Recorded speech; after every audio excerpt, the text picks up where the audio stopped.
Hello जी, क्या हाल है। और आज हम लिखेंगे मोटिवेशनल लेटर। और मोटिवेशनल लेटर भी ऐसा कि जहाँ भी जाएगा एक्सेप्टेंस आएगी, रिजेक्शन का कोई चांस नहीं है। ऐसी पावरफुल चीज़ें हम उसमें इस्तेमाल करेंगे। लेकिन चूंकि मोटिवेशनल लेटर लिखना है तो मोटिवेशन चाहिए, और मोटिवेशन आती है एनर्जी से, खाने पीने से। तो मार्केट चलते हैं, कुछ हो जाए, कुछ कुकीज़ हो जाए, कोई ड्रिंक हो जाए, उसके बाद ही एनर्जी आएगी, मोटिवेशन आएगी, फिर लिखेंगे कोई अच्छे सा। तो मार्केट से होके आते हैं।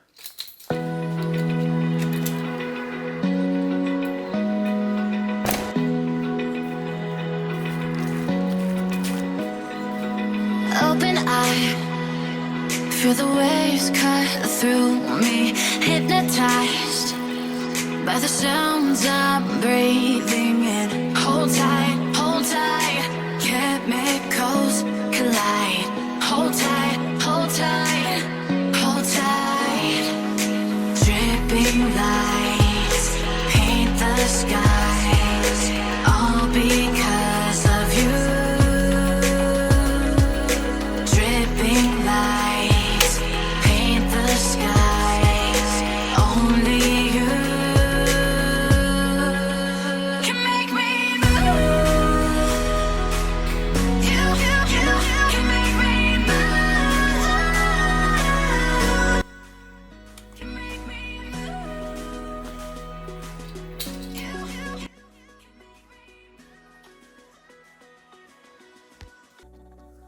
चलें, अब मोटिवेशनल लेटर लिखते हैं। और मोटिवेशनल लेटर लिखने के लिए हम मोटिवेशनल लेटर को 4 पार्ट्स में डिवाइड कर लेते हैं, 4 स्टेप्स में डिवाइड कर लेते हैं। और हम हर एक स्टेप को बारी बारी करेंगे, और एंड पे आपके पास मोटिवेशनल लेटर आ जाएगा, जो कि अच्छा मोटिवेशनल लेटर होगा, आपको एडमिशन दिला देता है कहीं भी। मतलब काफ़ी इंपॉर्टेंस होती है इसकी समटाइम्स। और एंड आल्सो मैं आपको एंड पे अपना मोटिवेशनल लेटर भी दिखा दूंगा, बल्कि 2 दिखा दूंगा, एक जर्मनी वाला भी और एक पीछे स्कॉलरशिप विनर था, वो भी आपके साथ शेयर कर दूंगा। चलें, आप चलते हैं स्टेप 1 पे। और स्टेप 1 में है फाइंड रिक्वायरमेंट्स। तो रिक्वायरमेंट्स में आपने ये करना है कि आपसे जो भी मोटिवेशनल लेटर मांग रहा है, जो भी यूनिवर्सिटी मांग रही है, जो कोर्स मांग रही है, उनके आप वेब पेज पे जाएंगे, यूनिवर्सिटी के वेब पेज पे जाएंगे, और वहां पे देखेंगे कि भाई क्या मांग रहे हैं, मोटिवेशनल लेटर के अंदर क्या मांग रहे हैं। तो समटाइम्स ऐसा होता है कि वहां पे उन्होंने वर्ड काउंट दिया होता है कि उन्हें 500 से 700 जो है वो वर्ड्स चाहिए। तो आपने वो भी नोट कर लेना है कि इतने वर्ड्स चाहिए। अगर नहीं दिए हुए तो नॉर्मली ये है कि 1 से 2 पेज का होता है, 1 पेज का काफ़ी होता है, 1.5 पेज से ज़्यादा या 2 पेज से ज़्यादा नहीं होना चाहिए, इतना लंबा कोई पढ़ता नहीं है। तो 1 पेज का या 1.5 पेज का काफ़ी होता है। लेकिन अगर उन्होंने वर्ड काउंट दी हुई है तो आपने उसको फॉलो करना है। तो सबसे पहले आपने वर्ड काउंट देख लेना है। दूसरा ये कि उसी पोर्टल से आपने ये भी देखना है कि कुछ क्वेश्चंस उन्होंने दिए हुए हैं जिसके वो आपसे आंसर मांग रहे हैं। समटाइम्स ऐसा होता है कि उन्होंने कहा होता है कि इनके आंसर हमें चाहिए आपके मोटिवेशनल लेटर में। तो अगर उन्होंने कोई क्वेश्चन मांगे हुए हैं तो आपने मोटिवेशनल लेटर में उनको इंडिविजुअल आंसर करना है। आप ऊपर उसको बोल्ड करके हेडिंग टाइप दे सकते हैं उसको, उस क्वेश्चंस को। अगर उन्होंने यूनिवर्सिटी ने मांगे हुए हैं तो आप इंडिविजुअली उनको आंसर करेंगे, एक ही बार कलेक्टिवली नहीं कर देंगे आंसर। अगर उन्होंने 4 क्वेश्चन किए हुए हैं तो आपने इंडिविजुअल उन सबका जवाब देना है। लेकिन अगर क्वेश्चन भी मेंशन नहीं है, बस यही लिखा हुआ है कि मोटिवेशनल वर्ड काउंट भी नहीं है, तो फिर हम आगे देखेंगे कि उसके साथ क्या किया जाता है। तो पहला स्टेप यही था कि आपने रिक्वायरमेंट्स देख ली, आपने वर्ड काउंट देख ली, आपने क्वेश्चंस देख लिए अगर कोई वो मांग रहे हैं। और तीसरा काम भी करना है, वो ये कि कोर्स का फोकस देख लेना है कि वो कोर्स का फोकस क्या है, क्या वो रिसर्च बेस है या वो क्या क्या है उस कोर्स में। वो आपने फोकस उसका देख लेना है कि क्या ये करना क्या चाह रहे हैं कोर्स में, कोर्स का इनका मेन ऑब्जेक्टिव क्या है। तो ये चीज़ें आपके पास आ गई, ये रिक्वायरमेंट्स हैं, ये आपने लिख लेनी है कि ये वाली चीज़ें हैं, ये हम आगे यूज़ करेंगे। तो नेक्स्ट आता है हमारे पास स्टेप 2। और स्टेप 2 में है फाइंड यूनिवर्सिटी और डिपार्टमेंट इंटरेस्ट।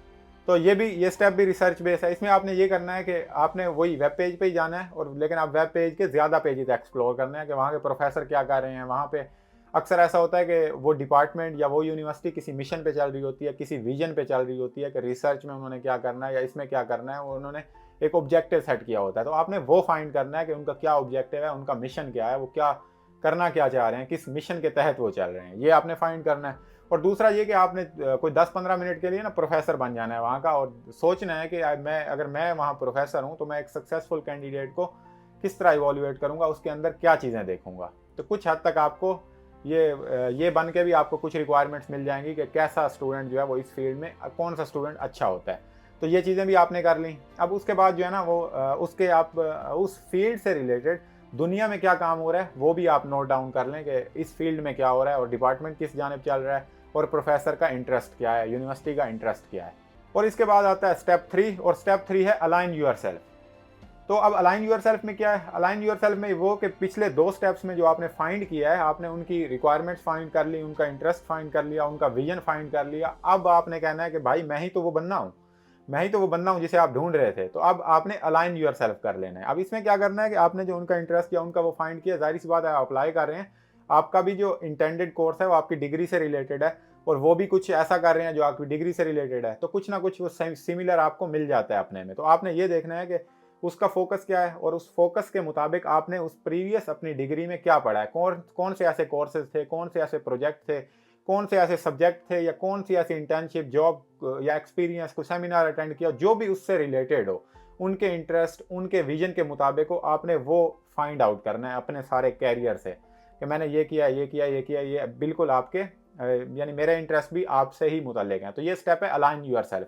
अब आपने उसी पेज पे आ जाना है जिस पेज पे वो हैं। चलें, आपने ये स्टेप कर लिया तो 3 स्टेप में अब आप और यूनिवर्सिटी एक ही पेज पे आ चुके हैं। इसका मतलब अब आप दोनों, आपका काम बन गया है। अब आपने बस करना क्या है कि उसको लफ्ज़ों में लिखना है। वो जो पीछे रिसर्च की थी उसको अब लफ्ज़ों में बताना है कि हाँ भाई मैं ही राइट कैंडिडेट हूँ, मैं ही आपका जो है ना दुलारा स्टूडेंट हूँ। तो रिप्रेजेंट करने के लिए हमें चाहिए एक स्ट्रक्चर कि मोटिवेशनल लेटर लिखा कैसे जाता है, रिप्रेजेंट कैसे किया जाता है, फॉर्मल वे क्या है। तो अब हम उसमें चलते हैं। तो सबसे पहले जो एक मोटिवेशनल लेटर होता है वो 3 हिस्सों पे मुहित होता है। पहला हिस्सा जो होता है उसका इंट्रोडक्शन होता है, दरमियान में बॉडी होती है और उसके नीचे फिर कंक्लूजन होती है। और जो इंट्रोडक्शन है उसका भी नॉर्मली 1 पैराग्राफ होता है और नीचे कंक्लूजन का भी 1 पैराग्राफ होता है। नीचे बॉडी जो है उसमें चेंज हो जाता है, उसमें आप 1 पैराग्राफ भी लिख सकते हैं, आप 1 से 3 पैराग्राफ उसमें लिख सकते हैं। आई रिकमेंड कि आप 1 में ना लिखें, 1 में वो सारा काम इकट्ठा हो जाता है। आप 2 या 3 पैराग्राफ्स में करके लिखें, 2 बेटर है। तो 1 से 3 पैराग्राफ में आपको बॉडी लिखनी है। अब देखते हैं कि इंडिविजुअल सेक्शन में वो जो सारा था उसके अंदर लिखना क्या है। तो सबसे पहले चलते हैं इंट्रोडक्शन पे, जो सबसे पहला पार्ट है। तो इंट्रोडक्शन में क्या होता है कि आप अपना तारुफ कराते हो, उसको मुखातिब करते हो और फिर अपना तारुफ कराते हो और फिर ये लिखते हो कि मैं ये लेटर लिख क्यों रहा हूँ। तो इसमें आपने ये बताना है कि मैं ये बंदा हूँ और मैं आपको ये लेटर लिख रहा हूँ, इसलिए लिख रहा हूँ, और इस डेटा साइंस या इस प्रोग्राम में, जो प्रोग्राम है उसका नाम आपने लिखना है स्पेसिफिकली, यूनिवर्सिटी का नाम लिखना है स्पेसिफिकली। उनको पता चले कि वाकई आप उन्हीं से मुखातिब हैं। ये नहीं है एक ही जनरल लेटर बनाया और सबको सेंड कर दिया। एक बार तो एक स्टूडेंट को मैंने देखा, वो एक ही लेटर लिखा हुआ था, वो किसी और यूनिवर्सिटी को भी वही सेंड कर दिया, वो यूनिवर्सिटी का नाम भी नहीं चेंज किया। वो मतलब एक और यूनिवर्सिटी को मुखातिब कर रहा है किसी और यूनिवर्सिटी के नाम से। तो ये वाली आपने गलती नहीं करनी। आपने उस यूनिवर्सिटी का नाम, उसका जो कोर्स नेम है वो भी लिखना है और अपनी रीज़न लिखनी है कि मैं ये क्यों लिख रहा हूँ। तो ये हो गया इंट्रोडक्शन में। सैंपल मैं आपको बाद में दिखाता हूँ। अभी ज़रा चलते हैं आगे सेकंड सेक्शन पे। तो इस सेक्शन में आपने अपनी अचीवमेंट्स लिखनी है, अपनी क्वालिफिकेशंस लिखनी है, अपनी जर्नी लिखनी है और अपनी रेलिवेंसी शो करनी है। वो जो ऊपर से, वो जो उधर से सेम मैदान बना के आए थे ना शुरू वाले स्टेप्स में, एक ही पॉइंट पे आ गए थे आप सब, मतलब प्रोफेसर और आपका इंटरेस्ट एक ही हो गया था। तो उसके बाद आपने वो वाला जो है ना वो इधर शुरू करना है लिखना कि आप किस तरह आप इस कोर्स के लिए राइट कैंडिडेट हैं, आपका प्रीवियस एक्सपीरियंस जो है वो इस फील्ड से किस कदर मैचेबल है। तो आपने वो सारा रेलिवेंसी वाला मामला जो है ना वो यहाँ पे राइट डाउन करना है कि किस तरह मैं आपके लिए परफेक्ट कैंडिडेट हूँ। इसमें आपने ये भी लिखना है कि आपने क्या कुछ अब तक अचीव कर लिया और क्या अचीव करना चाह रहे हैं। मसलन आप ये लिखेंगे कि अब मेरा ये पैशन था, यहाँ से ये स्टार्ट हुआ, फिर अब तक मैं इस स्टेज पे पहुंच चुका हूं और अब मुझे आपकी ज़रूरत है। तो इस तरह आपने ये वाला लिखना है। वो हम आगे सैंपल में देखते हैं। अच्छा, इसमें एक और चीज़ भी इंपॉर्टेंट है। सारे जो स्टूडेंट है वो यही समझते हैं कि हमें बस यूनिवर्सिटी की ज़रूरत है, हमें यूनिवर्सिटी की ज़रूरत है। यूनिवर्सिटी को आपकी भी ज़रूरत है। आपने ये भी कहना है कि मैं आपके लिए एसेट हूँ, मैं आपकी यूनिवर्सिटी में किस तरह कंट्रीब्यूट कर सकता हूँ, ये भी आपने शामिल करना है कि कंट्रीब्यूट करेंगे हम आपकी यूनिवर्सिटी में, आपके कोर्सेज में, आपके विजन में। और सबसे इंपॉर्टेंट बात इस सेक्शन में यह है कि आपने एक सेक्शन लाजमी, एक पैराग्राफ या चंद लाइंस ऐसी इंक्लूड करनी है जिसमें आपने ये बयान करना है कि आप किस तरह आउट ऑफ द वे गए किसी चीज़ को अचीव करने के लिए। किसी चीज़ को नहीं, वो जो उस कोर्स से रिलेटेड है उस चीज़ को अचीव करने के लिए। कौन सा ऐसा वक्त था जब आप आउट ऑफ द वे गए उस चीज़ को अचीव करने के लिए। तो ये आपने लाजमी जो है ना वो करना है, क्योंकि सारे स्टूडेंट जो हैं वो डिग्री तो पीछे करते हैं, कोर्सेज भी करते हैं, वो एग्जाम भी देते हैं, थीसिस भी करते हैं। आउट ऑफ द वे आप कब गए? आउट ऑफ द वे का अब क्या मतलब? आउट ऑफ द वे का ये मतलब हो सकता है कि आपका जो प्रोजेक्ट था, आपका जो यूनिवर्सिटी का प्रोजेक्ट था वो ये था, लेकिन आप चंद स्टेप्स उससे आगे गए।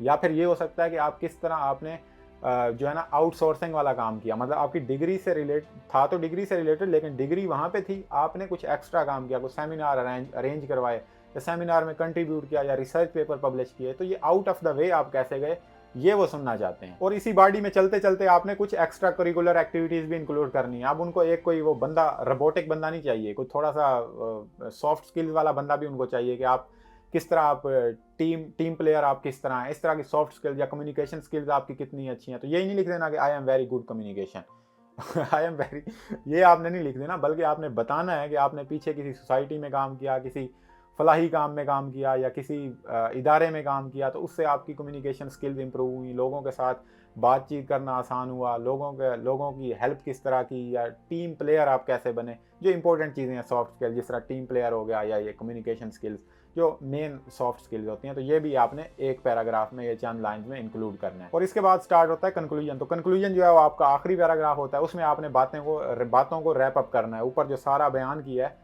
उसको अब जाके आप चंद लफ्ज़ों में, चंद सेंटेंसेज में दोबारा आइट्रेट करना है कि ठीक है, पीछे मेरा ये था, मैं इस कदर आपसे रेलिवेंट था, अब मैं इस कोर्स में जा रहा हूँ और फिर मैं इस तरह यूनिवर्सिटी में या इस तरह सोसाइटी में कंट्रीब्यूट करूँगा। ये हो गया आपका कंक्लूजन, जिसमें आपने सारा वो ऊपर वाली बातों को आइट्रेट कर दिया चंद सेंटेंसेज में, और फिर आखिर पे वो फॉर्मली यूअर सिंसियरली जो लिखते हैं, और उसके बाद फिर अपना कंप्लीट नेम। तो ये हो गया आपका पूरा मोटिवेशनल लेटर। और अब चलते हैं हम अपने सैम्पल पे कि किस तरह मैंने बैचलर में अपना एक लिखा, जो कि मैंने स्टिपेंडियम हंगेरी का मैं एक स्कॉलरशिप में लिखा था, जहाँ बहुत ज़्यादा कंपटीशन होता है और मोटिवेशनल लेटर का भी काफ़ी किरदार होता है। And that was winner, like I was selected for it. तो उस पे चलते हैं ज़रा। अच्छा चले हम आ गए इधर मोटिवेशनल लेटर पे। और मोटिवेशनल लेटर, ये आपने याद रखना है कि ये जो मोटिवेशनल लेटर था, ये मेरा कोई 4-5 साल पुराना मोटिवेशनल लेटर है। तो आपने कोई बहुत ज़्यादा इस पर रिलाई नहीं करना या कॉपी पेस्ट इसको नहीं कर देना, लेकिन स्टिल इसमें अच्छी चीज़ें हैं। स्कॉलरशिप विनर भी था, तो कुछ अच्छी चीज़ें जो है ना वो डिस्कस कर लेते हैं। बाकी ये perfect scholarship, perfect motivational letter नहीं है, वो आप खुद लिखेंगे जो मैंने अभी टिप्स बताई हैं उनको फॉलो करके। और जब मैंने लिखा था तब मुझे इतनी ज़्यादा टिप्स नहीं पता थी। तो खैर ये उसी को फॉलो कर रहा है जो हमने अभी डिस्कस किया है, उसी को ये आपने पर्पस बयान किया कि मैं क्यों लिख रहा हूँ इसको। उसके बाद हम आते हैं, ये अपना जर्नी से शुरू किया कि आई कंप्लीटेड माई दैट, आप खुद ही पढ़ लेंगे। इसमें मैं कुछ चीज़ें जो है ना वो मेंशन करना चाहूँगा कि आप यहाँ पे ना मैं रेलिवेंसी शो कर रहा हूँ इसमें। ये देखें, मैथमेटिक्स को बार बार जो है ना वो मैं कर रहा हूँ, क्योंकि मैं आगे कंप्यूटर साइंस में जाने का सोच रहा था। तो क्योंकि कंप्यूटर साइंस में आगे प्रोग्रामिंग होती है, तो मैथमेटिक्स का काफ़ी किरदार होता है, तो इसलिए मैं इस बात को रीआइट्रेट कर रहा हूँ। तो आपने भी जो अपने रेलिवेंट चीज़ें हैं ना उसको ज़्यादा उजागर करना है, ज़्यादा उनको मेंशन करना है। तो ये वही सीन है। उसके बाद ये कि अच्छा ये जो सेंटेंस है, ये वाला पैराग्राफ, ये भी काफ़ी इंपॉर्टेंट है। इसमें मैं जा रहा हूँ आउट ऑफ द वे, जो हमने डिस्कस किया ना कि आउट ऑफ द वे कैसे जाना है। तो यहाँ पे आउट ऑफ द वे, ज़रा सुने ज़रा कि किस तरह की मैंने कहानी छोड़ी है। वैसे कुछ दुरुस्त भी है, ऐसा भी नहीं है। अब in my intermediate education I wanted to study computer science but I had to choose pre engineering. अब प्री इंजीनियरिंग में जो है वो कंप्यूटर साइंस नहीं होता, प्रोग्रामिंग नहीं होती। तो मैंने अब कैसे बता रहा हूँ, मैंने कहा ड्यू टू फैमिली प्रेशर मुझे वो करना पड़ा, प्री इंजीनियरिंग करनी पड़ी, but still I started learning computer science. ये हो गया आउट ऑफ द वे कि फैमिली प्रेशर था प्री इंजीनियरिंग करो, लेकिन मैं इधर कंप्यूटर साइंस कर रहा हूँ। तो इधर सारा कुछ यही लिखा हुआ है कि किस तरह मैंने सी लैंग्वेज की, फिर मैंने जावा किया, फिर मैंने HTML किया, फिर CSS किया। तो इसमें देखें, अब I know a little bit about HTML, CSS and JavaScript. Nowadays I have started Android development but I have no proper source to polish my abilities in this field. Study and Hungary will surely provide me. तो यहाँ पे कह रहा हूँ कि यहाँ पे मेरी लिमिटेशन है, ज़रा मुझे माहौल फ्राहम कर दिया जाए, क्योंकि मैं पहले ही बहुत ज़्यादा अचीव कर चुका हूँ, वो पहले ही मैं आउट ऑफ द वे जा चुका हूँ। तो अब ज़रा माहौल बनाया जाए मेरे लिए, ताकि मैं वहाँ आके और अच्छे से इसको जो है ना परसू कर सकूँ, क्योंकि मेरा पैशन है। तो ये पैशन आपने शो कर देना है कि आउट ऑफ द वे आप किस तरह गए किसी चीज़ को अचीव करने के लिए। तो आई होप इस पैराग्राफ ने किरदार अदा किया होगा और मुझे आ भी गई थी ऑफर। अच्छा, उसके बाद ये देखें, जिस तरह हमने डिस्कस किया, यहाँ पे कुछ मैंने वो नॉन टेक्निकल एक्टिविटीज़ जो हैं वो भी इंक्लूड की हैं।